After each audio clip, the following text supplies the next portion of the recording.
उत्तर प्रदेश के मिर्जापुर के चील थाने में 27 फरवरी 2025 की दोपहर के लगभग 3:30 बजे के आसपास कुछ लोग इस चील थाने में जाते हैं और जो चील थाने के एसएचओ साहब शिवशंकर सिंह होते हैं उनके हाथ पकड़कर उन्हें घसीटते हुए थाने से बाहर लाने लगते हैं। अब थाने में मौजूद जो अन्य पुलिसकर्मी होते हैं जब वह देखते हैं कि हमारे एसएचओ साहब को कुछ लोग जो है पकड़कर उन्हें घसीटते हुए बाहर ले जा रहे हैं तो वह उन लोगों का रास्ता रोकते हैं और उनसे पूछते हैं कि तुम कौन हो और ऐसा क्यों कर रहे हो। तो वह लोग बताते हैं कि हम एंटी करप्शन से हैं और तुम्हारे इन एसएचओ साहब को जो है हम गिरफ्तार कर ले जा रहे हैं। अब थाने के अन्य पुलिस वाले जो होते हैं वह पीछे हट जाते हैं और उन सभी का रास्ता छोड़ देते हैं। लेकिन ये जो शिवशंकर सिंह होता है, जो एसएचओ होता है, यह जो है उन एंटी करप्शन वालों से लगातार कह रहा होता है कि मैं तुम्हारे साथ नहीं जाऊंगा, तुम मुझे छोड़ दो और मैंने जिससे भी पैसा लिया है मैं उनका पैसा उन्हें वापस दे दूंगा। अब दोस्तों फिर भी वह जो एंटी करप्शन वाले लोग होते हैं वह उस शिवशंकर सिंह को जो एसएचओ होता है उसे अपनी गाड़ी में डालकर ले जाते हैं।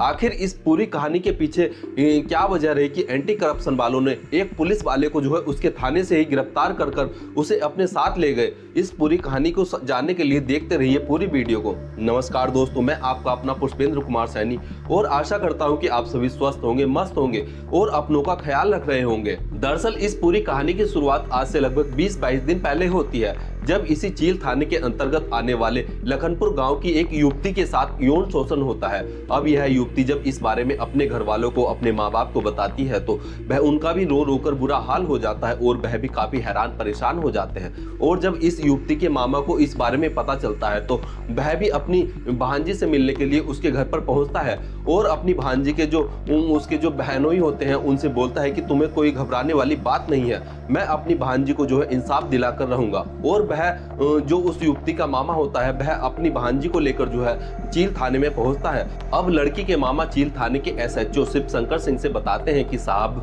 आप ही के थाने के अंतर्गत आने वाला बल्ली परवाह नाम का जो गांव है, उसी गांव का एक युवक जिसका नाम हिमांशु यादव है, उसने मेरी भांजी के साथ जो है गलत काम किया है, मेरी भांजी का यौन शोषण किया है। आप जो है हमारी एफआईआर दर्ज कर लीजिए और उस हिमांशु यादव नाम के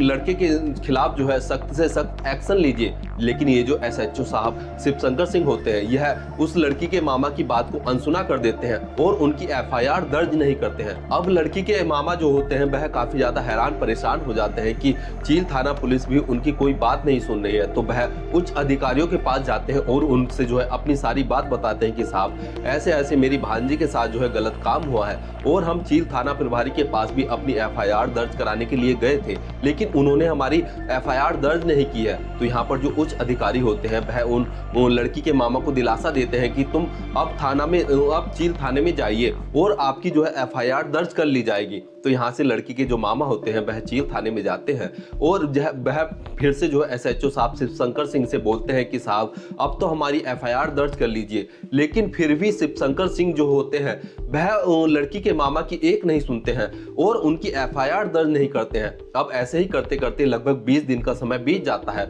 और अब यह परिवार जो होता है यह काफी ज्यादा हैरान परेशान हो जाता है और सोचता है कि क्या ये गरीब होना भी एक गुनाह है और गरीब की कोई बात नहीं सुनता है। अब यह जो लड़की के मामा होते हैं और जो लड़की का परिवार होता है वह भी जब काफी ज्यादा परेशान हो जाते हैं तो वह सोचते हैं कि हम जो है एक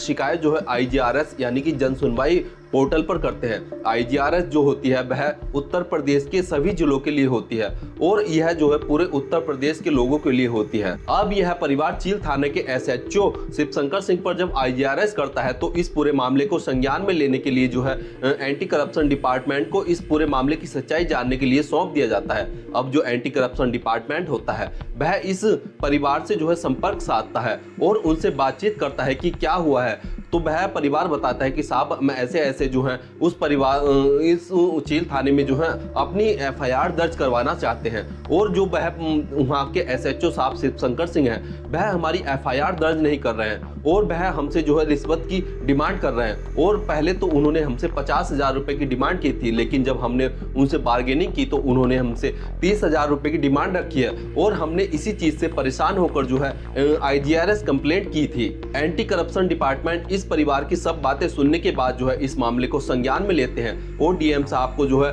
रिपोर्ट पेश करते हैं। अब डीएम साहब जो होते हैं उनके आदेश पर एक टीम का गठन किया जाता है और इस टीम का नेतृत्व इंस्पेक्टर विनय कुमार कर रहे होते हैं। होते हैं और इनके अलावा इस टीम में जो है 10-12 अन्य अधिकारी भी होते हैं। अब यह जो टीम होती है यह 26 फरवरी 2025 को जो है इस पूरे मामले की जो है जांच करती है। इसके बाद एंटी करप्शन डिपार्टमेंट वाले जो होते हैं वह उस परिवार से कहते हैं कि जो 30,000 रुपए तुम चील थाने के एसएचओ शिवशंकर सिंह को देने वाले हो, पहले वह हमें दे दो, हम उस पर कुछ केमिकल लगा देंगे और उन नोटों की जो है जो सीरीज होगी, जो उन नोटों का नंबर होगा उसे हम नोट डाउन कर लेंगे। अब यह परिवार जो है उन 30,000 रुपए को जो है एंटी करप्शन वालों को दे देते हैं। अब एंटी करप्शन वाले जो होते हैं वह इन नोटों पर फेनोल्फेथिलीन नामक जो एसिड होता है उसे लगा देते हैं और इन सभी नोटों के जो है जो नंबर सीरीज होती है, जो नोटों का नंबर होता है, उन सभी को नोट डाउन कर लेते हैं और यह जो नोट होते हैं यह 500 के नोट होते हैं। दोस्तों आपको बताना चाहूंगा कि ये जो फेनोल्फेथिलीन एसिड होता है यह नोटों पर छिड़का जाता है और इसे छिड़कने से नोटों का जो है कोई भी चेंजेस नहीं होते हैं और जो भी व्यक्ति इन नोटों के संपर्क में आता है, जो भी व्यक्ति इन नोटों को अपने हाथों में लेता है और जब इस व्यक्ति के हाथों को जो है पानी में डुबाया जाता है तो उस पानी का रंग जो होता है वह गुलाबी कलर का हो जाता है, जिससे कि चोर को पकड़ने में आसानी होती है। और ऐसा ही एंटी करप्शन वाले भी करते हैं और इस तरह से जो है वह नोटों पर जो है फेनोल्फेथिलीन नामक एसिड जो है लगा देते हैं। अब एंटी करप्शन वाले उन सभी 30,000 रुपए पर जो 500 के नोट होते हैं, जो कि टोटल 60 नोट होते हैं, उन सभी पर फेनोल्फेथिलीन नामक एसिड लगाकर जो है उस परिवार वालों को दे देते हैं और उनसे कहते हैं कि अब तुम जो है इन पैसों को लेकर जो है चील थाने में जो वहां के एसएचओ शिवशंकर सिंह है उन्हें ले जाकर दे देना और तुम्हारे साथ जो है हमारा एक व्यक्ति भी जाएगा जो सिंपल वर्दी में होगा और जो तुम्हारा रिश्तेदार बनकर तुम्हारे साथ थाने में जाएगा और हम भी वहीं पर सादी वर्दी में मौजूद होंगे और किसी को इस बात की भनक नहीं लगनी चाहिए। अब जो एंटी करप्शन वाले होते हैं वह उस परिवार के साथ अपना एक व्यक्ति उस थाने में भेज देते हैं और अपने आप जो है अपनी गाड़ी को उस थाने से लगभग 1-1.5 किलोमीटर की दूरी पर खड़ा करते हैं और अपने कुछ आदमी जो होते हैं, जो उस एंटी करप्शन के कुछ व्यक्ति होते हैं, वह थाने के इर्द गिर्द सिंपल वर्दी में जो है घूम रहे होते हैं। अब यह परिवार एंटी करप्शन डिपार्टमेंट का जो एक व्यक्ति उनके साथ आया था उसके साथ चील थाने में पहुंचते हैं और जो एसएचओ शिवशंकर सिंह होते हैं उन्हें ले जाकर एक लिफाफा दे देते हैं कि और उनसे बोलते हैं कि साहब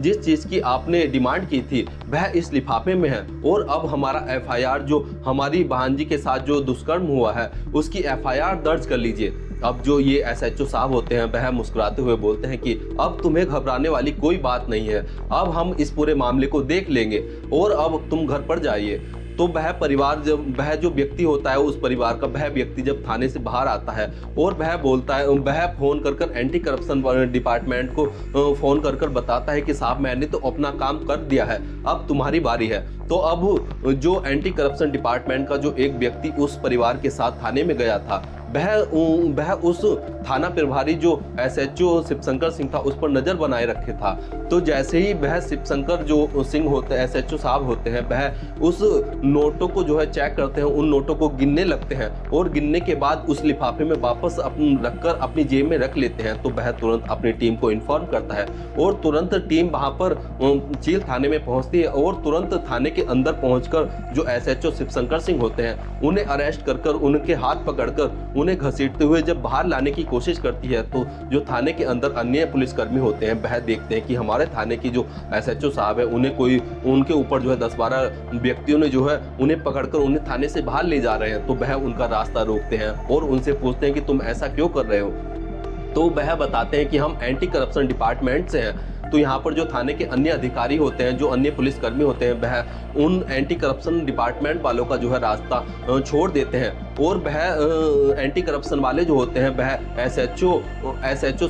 शिवशंकर सिंह को जो है अपने साथ जो है घसीटते हुए बाहर की ओर लाते हैं और अपनी गाड़ी में डालकर जो है उन्हें अपने साथ ले जाते हैं। और जब एंटी करप्शन वाले एसएचओ शिवशंकर सिंह को जो है सदर थाना में ले जाकर जब उनके हाथों को जो है पानी में डुबोते हैं तो उनके हाथ उस पानी का रंग जो है गुलाबी हो जाता है, जिससे कि यह पता लग जाता है कि वास्तव में इन्होंने जो है इन एसएचओ जो शिवशंकर सिंह है इन्होंने जो है उस गरीब परिवार से जो है रिश्वत मांगी थी और जो पैसे एंटी करप्शन डिपार्टमेंट ने जो फेनोल्फेथिलीन नामक एसिड लगाकर दिए थे वह इन्हीं के पास है। और जब उनकी जेब से वह पैसे निकाले जाते हैं तो वह भी क्लियर हो जाता है कि इन्हीं ने जो है उस परिवार से जो है रिश्वत मांगी थी। और एंटी करप्शन वालों ने जो पूरा ऑपरेशन करके जो शिवशंकर सिंह को पकड़ा था और उसके फोन पर जब शिवशंकर सिंह से एंटी करप्शन वाले सिग्नेचर कराते हैं तो शिवशंकर सिंह जो होते हैं वह सिग्नेचर करने से साफ मना कर देते हैं। तो यहाँ पर एंटी करप्शन वाले शिवशंकर सिंह से बताते हैं कि अगर तुम सिग्नेचर नहीं करोगे तो तुम भारतीय न्याय संहिता 2023 की धारा 215 का उल्लंघन करोगे और तुम साइन नहीं करते हो तो तुम पर एक नया मुकदमा और दर्ज हो जाएगा। लेकिन यहाँ पर जो शिवशंकर सिंह होते हैं वह सिग्नेचर करने से साफ साफ मना कर देते हैं। तो एंटी करप्शन वाले जो होते हैं वह शिवशंकर सिंह के ऊपर जो है भ्रष्टाचार निवारण अधिनियम 1988 की धारा 207 और भारतीय न्याय संहिता 2023 की धारा 215 के अंतर्गत एसएचओ शिवशंकर सिंह पर जो है 2 मुकदमे दर्ज कर लिए जाते हैं। और इस परिवार के कारण एक पुलिस वाला जो एसएचओ पद पर होता है वह इस परिवार के इस कदम से पकड़ा जाता है। और इस एसएचओ ने यह भी नहीं सोचा कि इस परिवार की जो बिटिया है उसके साथ जो है यौन शोषण हुआ है और ये इस मामले में जो है उस परिवार की उस एसएचओ को मदद करनी चाहिए थी। लेकिन उस एसएचओ ने जो है उस परिवार की मदद ना करके उससे रिश्वत की डिमांड की और जिसके कारण वह जो है एंटी करप्शन डिपार्टमेंट के कारण जो है पकड़ा गया। और इस परिवार ने भी ठान लिया था कि इस एसएचओ को भी सबक सिखाना चाहिए। तो इस कारण उन्होंने भी जो है आईजीआरएस पोर्टल पर जो है उस एसएचओ के खिलाफ जो है शिकायत दर्ज की थी। लेकिन दोस्तों पुलिस वालों का इस तरह से रिश्वत लेने का मामला पहली बार संज्ञान में नहीं आया है। इस तरह के मामले पहले भी उजागर हुए हैं। लेकिन इन पुलिस वालों को भी सोचना चाहिए कि जब सरकार की यह नौकरी कर रहे हैं और सरकार इनकी नौकरी के इनको पैसे भी दे रही है तो इनको रिश्वत नहीं लेनी चाहिए और इनको जो है बिल्कुल सही तरीके से निष्पक्ष तरीके से जो है विक्टिम की जो है सुनवाई करनी चाहिए और पीड़ित को जो है इंसाफ दिलाना चाहिए। दोस्तों इस पूरी कहानी को सुनाने का उद्देश्य जो है किसी की भावनाओं को ठेस पहुंचाना या दुख पहुंचाना नहीं है बल्कि सचेत करना है, जागरूक करना है। धन्यवाद।